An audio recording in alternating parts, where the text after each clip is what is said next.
Төв аймгийн төрийн цахим үйлчлэгийн хилцээнд дэргэдэх хурдан клубын нэрэмжит e-спорт болон элтгэх урлагийн тэмцээнийг 11-р сарын 1-2-ны өдрүүдэд зохион байгууллаа. Mobile Legends төрөлд 5 багийн 30 хүүхэд, CS:GO төрөлд 15 багийн 90, элтгэх урлагийн тэмцээнд 9 нийт 129 хүүхэд оролцлоо.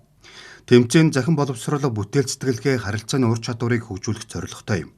Энэхүү тэмцээн залуучуудын дунд захим соёл, захим ёс зүйг төлөвшүүлэхийн зэрэгцээ, шинэ үеийн мэдээлэл технологийн хөгжилд нийцсэн захим спортын өрсөлдөөн болон элтгэх урлагийн чадварыг хослуулснараа онцлогтой байлаа.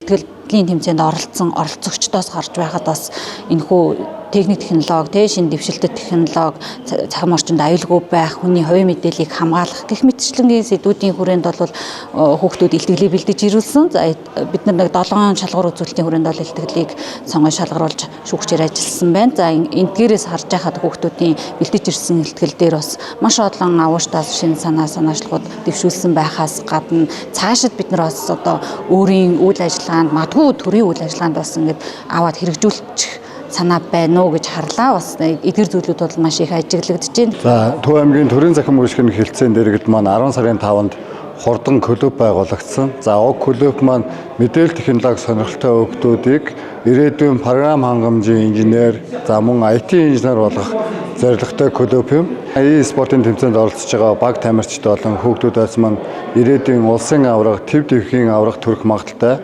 Тийм учраас уг тэмцээнээ бид нар яг тоглоом зугаа цэнгэл гэхээсээ илүү яг спортын чиглэлээр нь зохион байгуулж байна.